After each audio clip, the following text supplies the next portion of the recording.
నేను ఇది 2018లో నా ఫస్ట్ మూవీ ఈ నగరానికి ఏమైంది. అక్కడి నుంచి ఇప్పుడు ఒక 7 years చూస్తే ఓవరాల్గా నేను ఫస్ట్ పోలీస్ క్యారీ చేశాను, తర్వాత మెల్లగా క్రీడాకొల ద్వారా కమెడియన్గా వచ్చా, తర్వాత కామెడీ విలన్గా వచ్చా.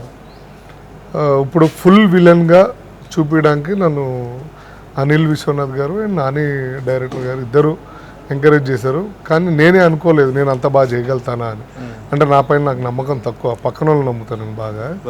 సో అది I'm so happy. And at the same time sir కూడా, నరేష్ గారు కూడా బాగా సపోర్ట్ చేశారు సెట్లో.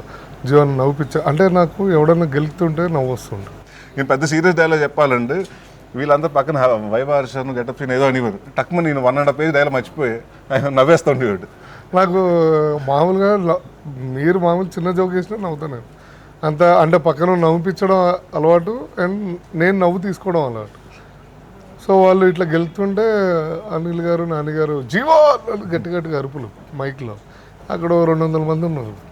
నాకు బీపీ సర్రమన్నది. హర్షనే ఓ పక్కకు జరుగు అన్నారు. డైలాగ్ ఫైనల్లీ థర్డ్ టేక్లో 4th టేక్లో చెప్పేశాం మొత్తం అంతా.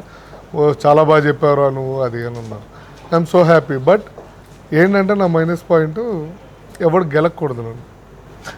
లాఫ్టర్ ఇస్ వన్ థింగ్ అండి. ఎప్పుడన్నా అంటే కామెడీ సినిమాలు మాకు జరుగుతుంటుంది, ఒక చోట ఎవరికైనా పెట్టేస్తుంటే అది కాన్స్టెంట్గా అది ఆ టైంకి వచ్చేటప్పుడు తెలియకుండా పక్కన వాళ్ళు నవ్వేస్తుంటాం. అవును.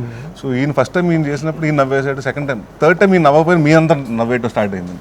So but when we are doing very అంటే comedy film does work wonders అండి. But when it's serious film కదండి, but again actors to come back and everyone all the crew to come back into that mood, it takes time and but I think that was like 1-2 times and but he's a very sincere artist.